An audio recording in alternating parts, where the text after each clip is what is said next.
Dr. Velumani, good morning. How are you doing? Amit, are you Good shooting morning. from Life is good, though it can be better. camera? I love your punchlines. ये And I दिन have read a lot about you now, and I know much more than I knew for the first time. So I'm prepared this time. wonderful. so, so before we just get started, I'll just give you a brief. So there are a couple of questions which we have sent you more or less. Right. So we'll start that. I'll welcome you, and then we'll start with one question, and you give the answers. If I have some questions, follow-up questions, I'll ask you. Otherwise, we'll move to the second one. Perfect. You Sound can go. good? Okay. Okay, Ayush, everything ready? Camera rolling? Yes, camera rolling, all set. Let's go. Everybody say mute, please. Namaskar, Dr. Velumani. Welcome to the show. We are very happy to have you here.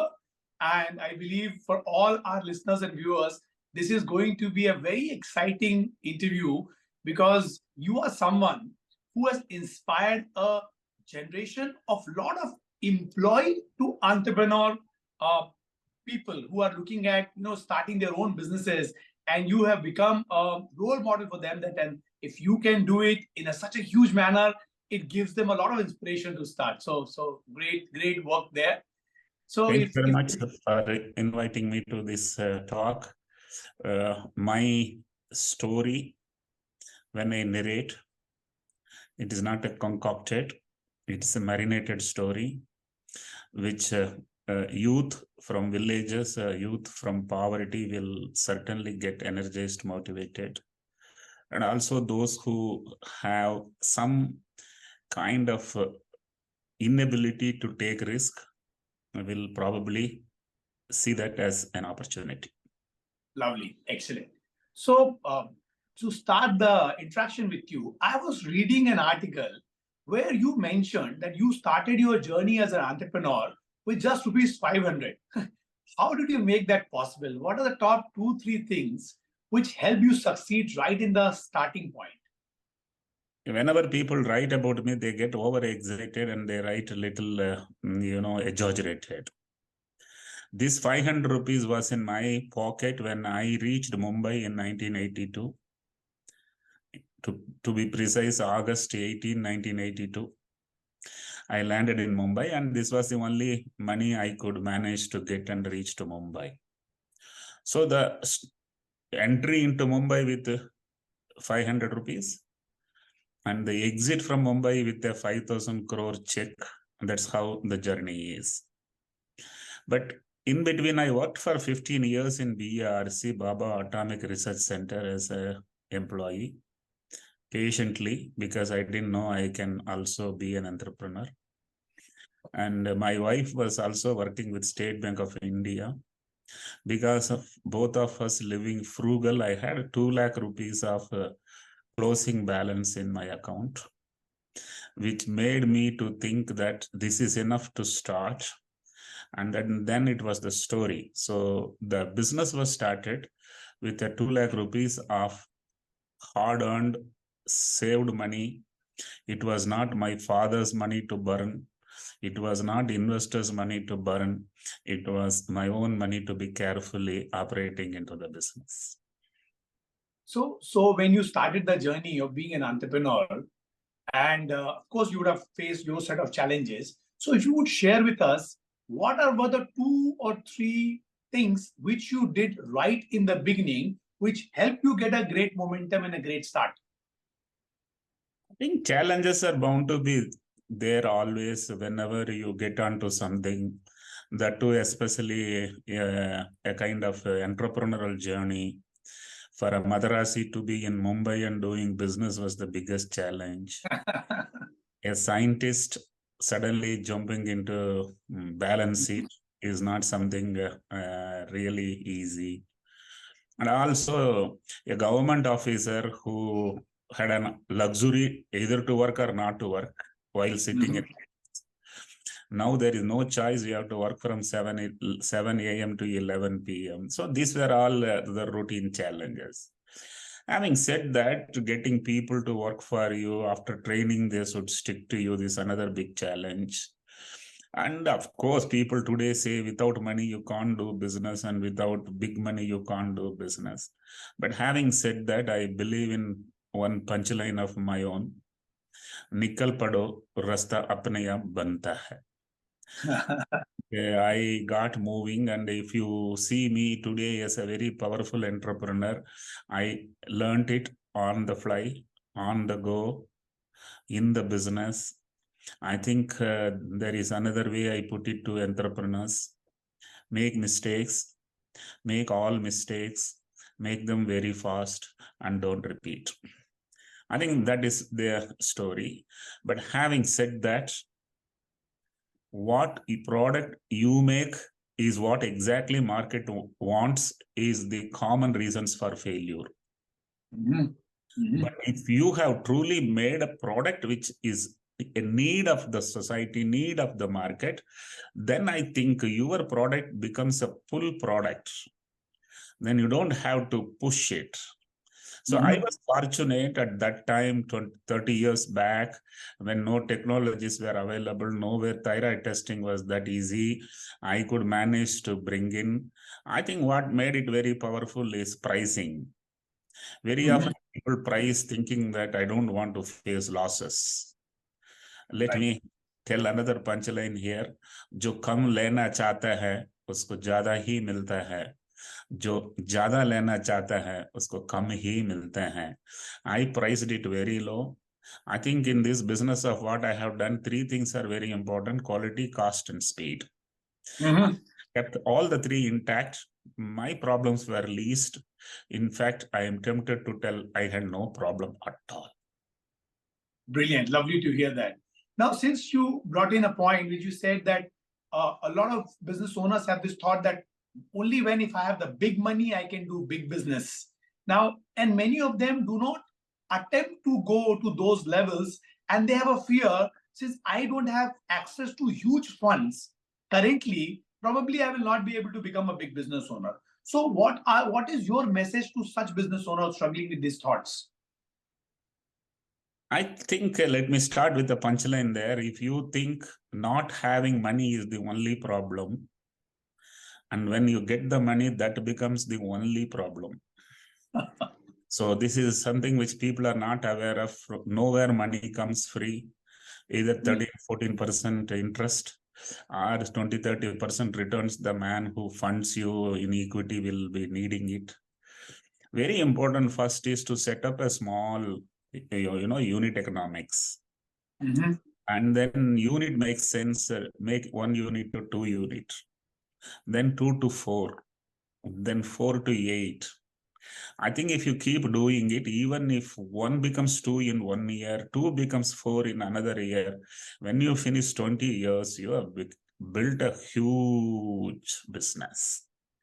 Having said that, I was fortunate to be in a services industry which doesn't need too much of capital requirement.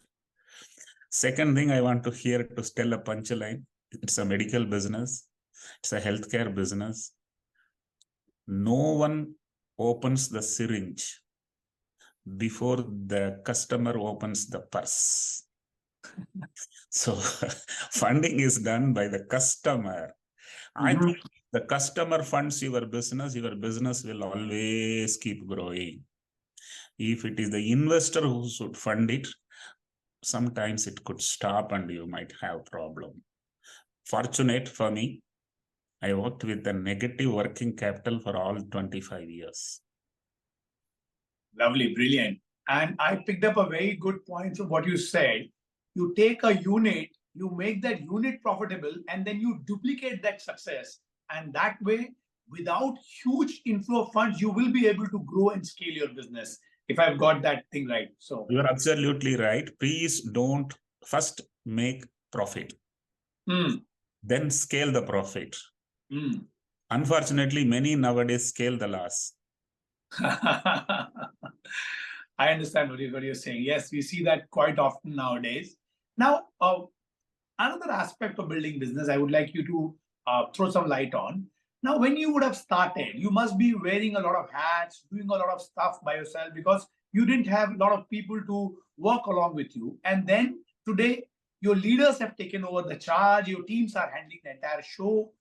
How did you transition from being a doer to a person who delegates and become a leader and then becomes leader's leader? Because a lot of business owners who are listening to this, they're stuck in their morning to evening schedule and they're not able to come out of it. So what would you like to tell them? How can they do this transition? Again, let me start with the punchline. जो काम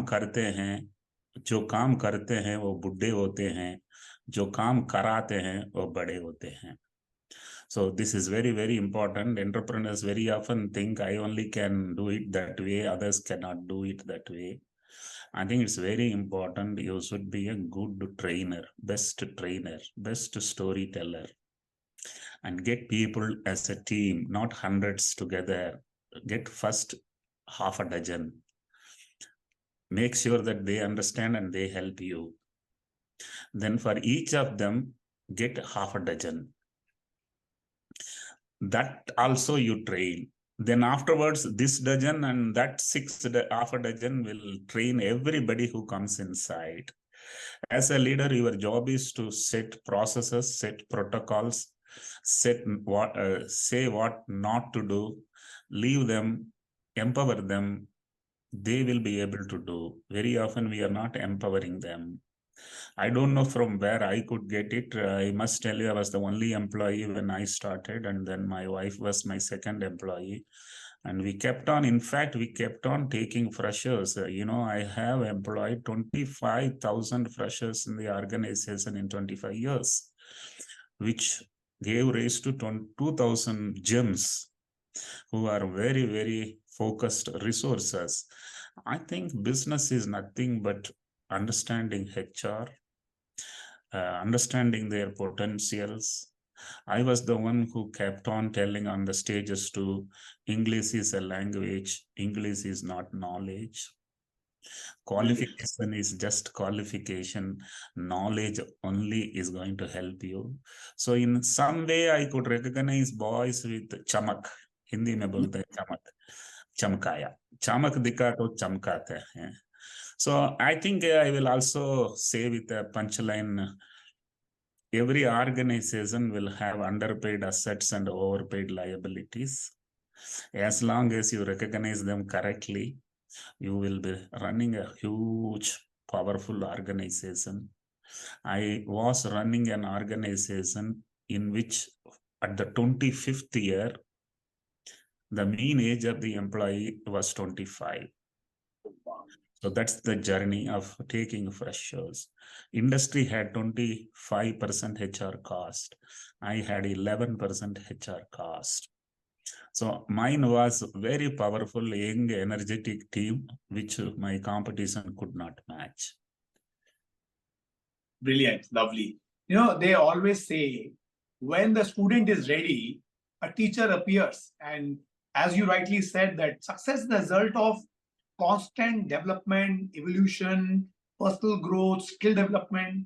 Now, what would you say, like in the journey of a business owner, what is the role of a mentor or a role model?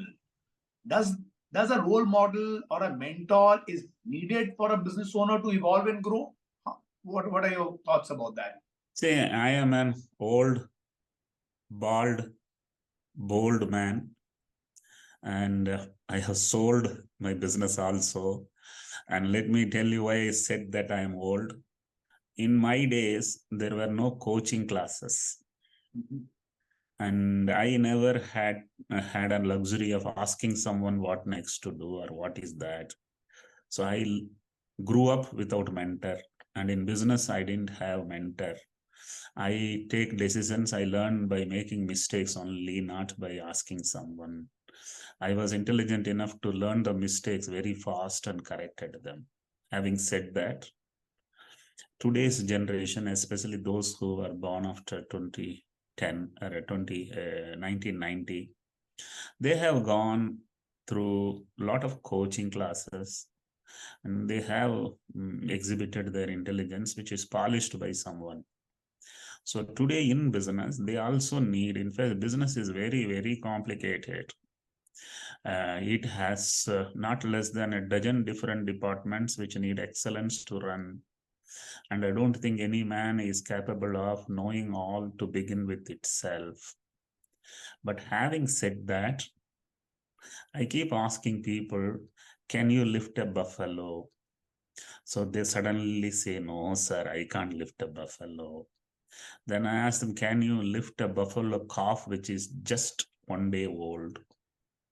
He says, yes, I can. 2 day old, yes, I can. 3 day old, he says, I can.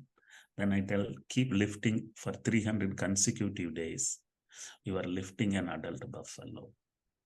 So I have managed to lift my buffalo in that style, not by asking someone to help to lift it. But having said that, if you want to lift even an adult buffalo, then you need mentors. So I am saying there are only two kinds of people, one who is successful after self-mentoring. The others need mentors, and nothing wrong in having mentors if you feel that it helps you. But having mentored many people, I have noticed, they only call us mentors, but they don't follow us. So this is very often noticed.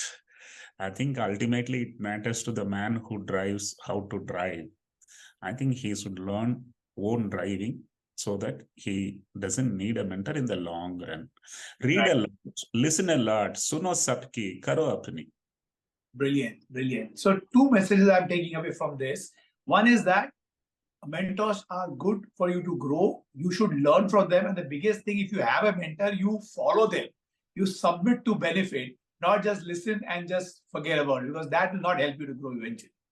So what another aspect, see, in your journey in creating a profitable unicorn, if I would ask you, what were the few mistakes which you recognize today in the hindsight, which you made, and or there could be some common mistakes which other people also might be making, and you would like to tell about that who are listening to you right now? How do you avoid such mistakes, and what are the cost of these mistakes? A little bit your thoughts on that. If I say in my journey I have never done a mistake, that would be too difficult to believe. I have a way of explaining it. One is error, second one is mistake, third one is failure, the fourth one is blunder. If you have recognized it by end of the month, it error. You have recognized by end of the quarter, it is mistake.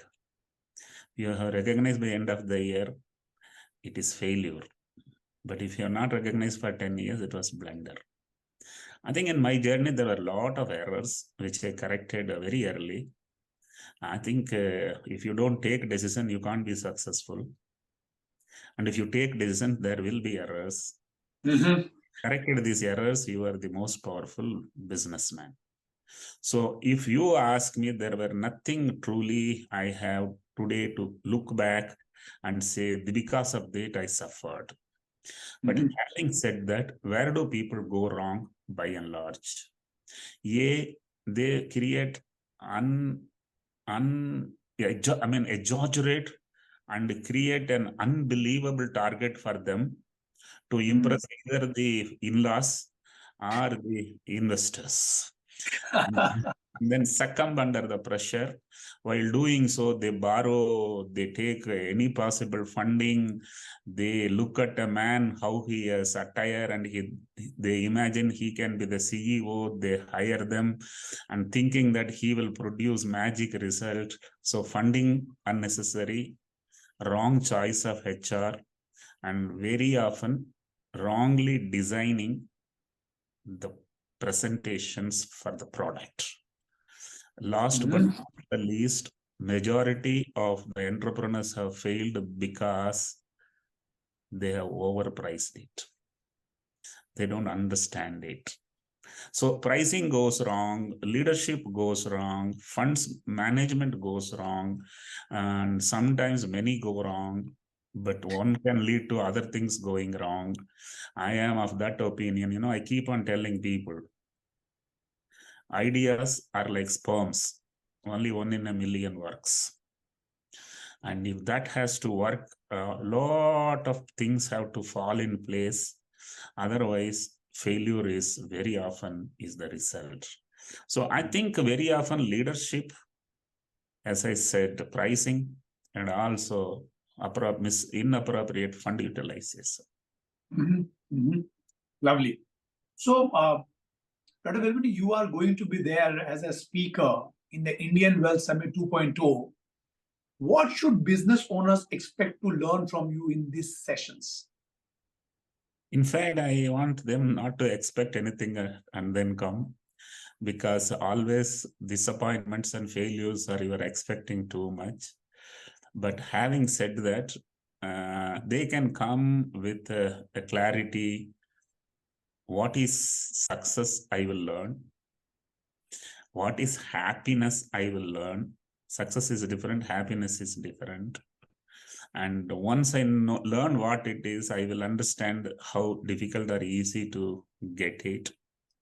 I'm going to listen to someone who had been there, done it.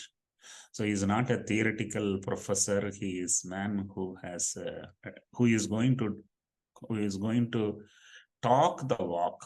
Very often people talk and then they don't walk. There are some people who walk well, but they can't talk. And I am probably one man who has walked well and probably will energize people and make sure that they go home with a lot more energy, a lot more clarity. Okay, means I need to have number one patience. I can't become overnight billionaire. Number two, this man has focused on 15-gram gland in a 100-kilogram body. So focus gives success, and I must not do many things. I must do one thing. This man says he had made his own money for doing business. That means he followed frugality, and the entire journey he has never borrowed, never paid an EMI. Oh, what a powerful story. So it is possible if I live frugal. And he says discipline can put you in the ultimate success. I think I very often become indisciplined. I don't focus as consistently I should. More than anything else, let me tell you, be it a father or a leader, both should remember people in front of you will not listen to you, but they will follow you.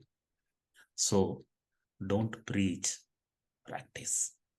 So this is something people would learn, and then there are a lot more. And I'm a man who will entertain. My talks very often are not PowerPoint driven lectures. They are all, on a stage 45 minutes to 1 hour. I completely engage them, telling my story, telling how it all happened.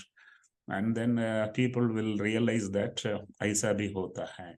I think that's how they would have a learning.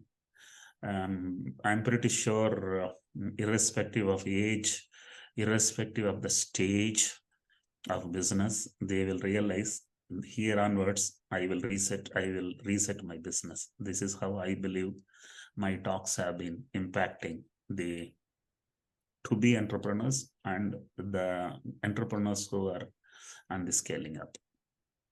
Lovely. Beautiful, Dr. Velumani. It was my pleasure to host you today. It was a brilliant interaction. I'm looking forward to meet you again and again and again and learn from you. It was absolutely my pleasure. Thank you very much for joining us. Thank Namaste. you. Have a good day. Bye-bye.